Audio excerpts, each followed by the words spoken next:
asteroids. These are asteroids that live in two swarms, one that's ahead of Jupiter and another that's behind Jupiter. And we want to go and look at these building blocks of the planets, the ones that didn't get accumulated into the planets, to really learn about the evolution of our solar system.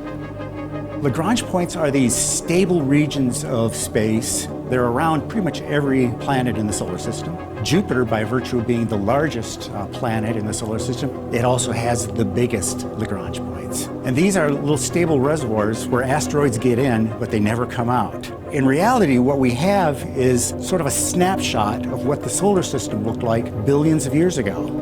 Early in the solar system, the giant planets were migrating outward, away from the sun. And at one point, there was chaos in the solar system. Some small bodies were ejected out of the solar system. Others could have been trapped in these Lagrange points. And that's one theory for how the Trojan asteroids came to be where they are today.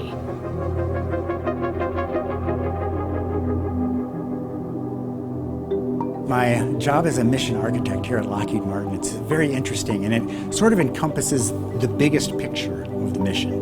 What is the trajectory? What sort of propulsion do you need to fly that trajectory? What does the spacecraft look like? So in the case of, for example, Lucy, it's like, okay, it's going out 5 times further from the sun than the Earth is. And so it's going to need big, huge solar arrays just because of that. Lucy has 3 scientific instruments on board the spacecraft, and we'll also be using 2 of the spacecraft's subsystems to contribute to the science investigation. With the LORRI instrument, we'll be able to get panchromatic images, which will tell us about the geology, and the crater history, which gives us the age of the surface. With the TESS instrument, we'll be able to measure the temperature of the surface at different points, and with the RALPH instrument, we'll be able to measure the composition of the surfaces. The Jupiter Trojans, they have a variety of surface characteristics. They have different colors and different surface compositions, and that leads us to believe that maybe they formed somewhere else. In choosing the Lucy targets, we wanted to be able to compare different objects that have different surface properties but a very similar orbit. Lucy will visit 1 main belt asteroid and 7 Trojan asteroids. I don't think there's been a single NASA mission that will have visited as many objects on separate orbits in the solar system as the Lucy mission will. We launch in October of 2021. That trajectory just basically does a 1-year loop around the sun and comes back to Earth in October of 2022. And that will slingshot us out now onto a trajectory that takes a little more than 2 years to come back to the Earth. Now we're moving a whole lot faster than we were. We get that trajectory set up, and that second Earth gravity assist takes that velocity and redirects it in the direction we want. That'll take us out to the Trojan space. On our way out to the L4 swarm of the Trojans, we're going to visit a main belt asteroid. That main belt asteroid is named Donald Johanson after the discoverer of the Lucy fossil. We named the Lucy mission in honor of the Lucy fossil because we learned so much about hominid development and evolution from that fossil, just like we're going to learn about the solar system evolution from the Lucy mission.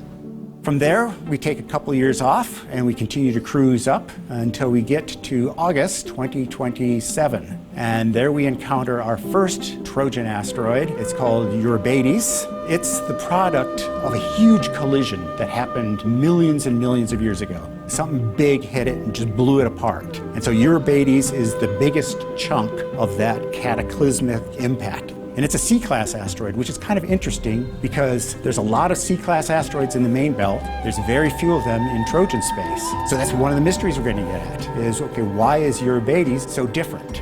As we've studied it and tried to refine its orbit, we've discovered it's got a little moon. And so we're going to try to get pictures of that too as we fly by. And about a month later, in September of 2027, we're encountering our second Trojan asteroid, Ptolemy. So it's one of the smaller objects. We're flying by at about 6-7 kilometers per second. We have to take pictures like crazy as we fly by, but we're not stopping at any of these. We come to our next object, Lucas. It's wash, rinse, repeat. And so we snap pictures like crazy at Lucas, and then about 7 months after that, we do the exact same thing at another object called Oris. And that's the last L4 swarm object that we're going to be visiting. And from there, we start dropping down back into the inner solar system now. So we were out past Jupiter's orbit a little ways. Now we're falling back in towards the Earth. So the trajectory is sort of set up to sort of return back to Earth for free. And we use that to redirect the trajectory now towards our final Trojan asteroid. And so this is an object out in the L5 swarm. So it's trailing Jupiter by about 60 degrees. It's a roughly equal mass binary system called Patroclus and Menetius. You can imagine it's sort of like this dumbbell in space. So imagine a great big dumbbell spinning around, but there's no bar there. It's just the objects orbiting each other. It's a very rare thing to find in the inner solar system. However, if you look out past the orbit of Pluto, equal mass binaries are kind of common out there. Another clue is like, okay, are these objects in the Trojan swarm, are they maybe related to the Kuiper Belt objects out there past Jupiter? And if they are, this will be amazing. We can go and visit Kuiper Belt objects by just going out to Jupiter. We really have never seen Trojan asteroids up close before, and we want to understand their geology, look at the craters on the surface to understand the history of their surfaces, understand the composition of their surfaces so that we can maybe learn something about where they formed. And all of those will be clues to help us understand how the solar system evolved.